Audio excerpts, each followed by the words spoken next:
are joined by the ones and only Miss Sarah Wayne Callies and Paul Adelstein. Hi. Hi. What is going on? I mean, listen, the prison breaking podcast. I mean, let's just get right into it. You guys were on Prison Break on Fox. I do this for a living. I interviewed lots of people and I have to research things. And I'm like, what was this show really about? But I was there. I watched every episode. Yes, it was such a great show. This isn't, it was a great show. I back think in 05, you watched live. yeah, I watched live.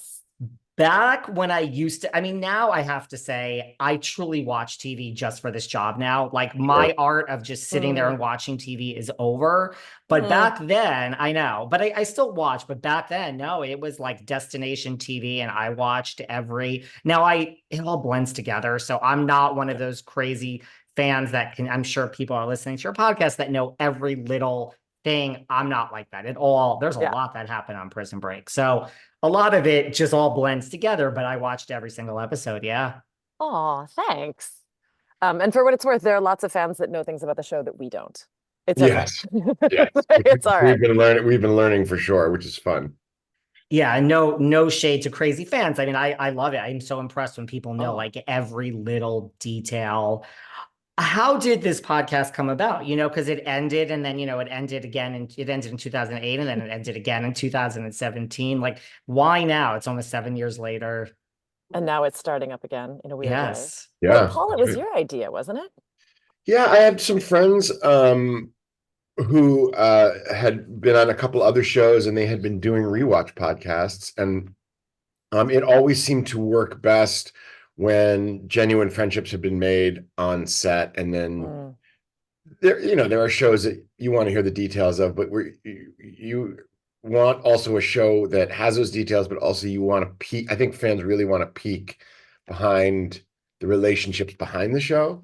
And whenever Sarah and I got together, we've remained friends.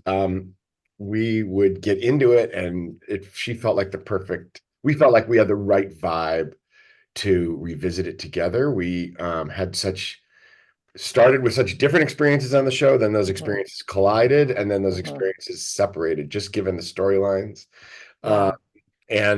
So once I pitched it to Sarah, she took the ball and ran, as she is wont to do, because she's a super go-getter. I set up like a 28-point plan. I was like, okay, so this is what we have to do in the next 6 months. He was like, oh God, what have I done? Yeah.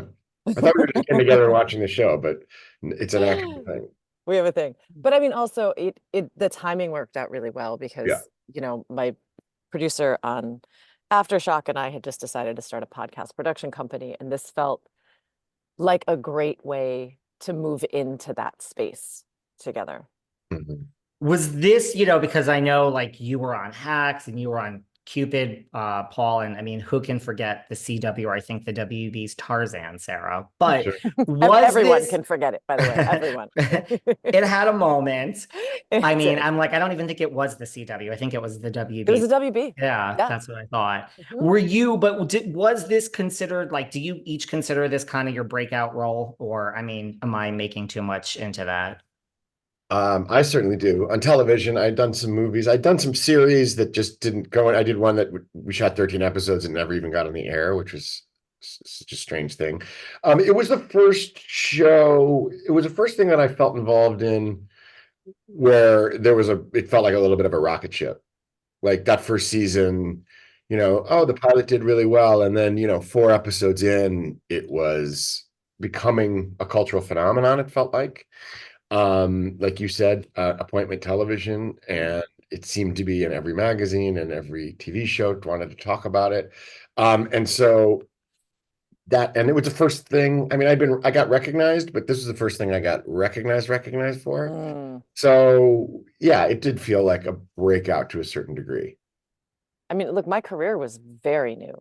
I finished grad school. I rolled into basically a year later Tarzan. And then this was the very next thing that happened. And it was just because the casting director had happened to see Tarzan. That was really kind of it.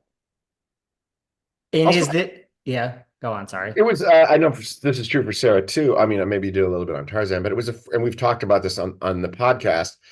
It was the first time where I felt like I was building a character with the writers, where you felt involved. I felt involved in an ongoing way with the building of this show, and that was very new to me and really exciting. Well, Because I you mean, didn't know, you could be killed at any moment, and Yeah. or you could end up, the plot could end up turning on your actions at any moment. So there was this kind of excitement or both. of it wasn't, or both. It wasn't, I mean, I've done other shows that are kind of, there's more of a episodic or serialized as a wait, which sorry, Episodic. episodic quality, where it's kind Yeah. of Right. storyline of the week. This thing is almost like one long feature film, and that was really fun too. But I mean, for me, I was also learning how to act on camera. I mean, I was coming out of like a theater program. I did a few episodes of a show called Queen Supreme that was off the air almost before it aired, and then 7 episodes of Tarzan. So it was a lot about like, how do I even do this? Wow. And did you guys have a lot of say in your characters, like throughout the years, and like character development, and I don't think we should go here. Um, What do you think? I wouldn't say I had a lot of say in what Kellerman ended up doing or how he affected the plot, but I did a lot of research into a certain mentality, certain kind of military mentality. And so I would say, hey, this line where he says this, I think maybe he'd really be talking about patriotism. Is there any way to add that?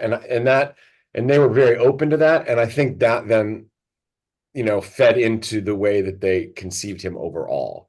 So I wouldn't say like, oh, I don't think he should X. But I just think in terms of, this is how I get my head behind what he's about to do. And they were really open to that information and to the back and forth of that. Yeah, I mean, I actually pitched an addiction. Right. So I read the pilot, and I think between when we shot the pilot and we did the first season, I was like, I don't buy it. I don't buy that she's all about like Doctors Without Borders and quoting Gandhi and working in a prison. I was like, nobody's that good without having a skeleton in their closet or bodies buried in the backyard. And so I was really interested in the idea of, am I doing these things as a kind of amends for the giant mess I made of my life and other people's lives through alcoholism? Wrote something up because, again, back to being a giant geek. Gave it to Paul Schering. Back to the 28-point plan. Back to the 28-point plan. Gave it to Paul Schering, who I imagine rolled his eyes and was like, oh dear God, I've got like, I've got Harriet the spy over here, like with her little notebook. Hermione. And exactly, totally Hermione. And then I never heard anything about it. And then I read the script for Brother's Keeper. And I was like, oh, we are doing addiction and we're going heroin. It was a little bit like, I take your AA and I see you a set of needles. And I was like, okay. But it became one of the most interesting parts of the character.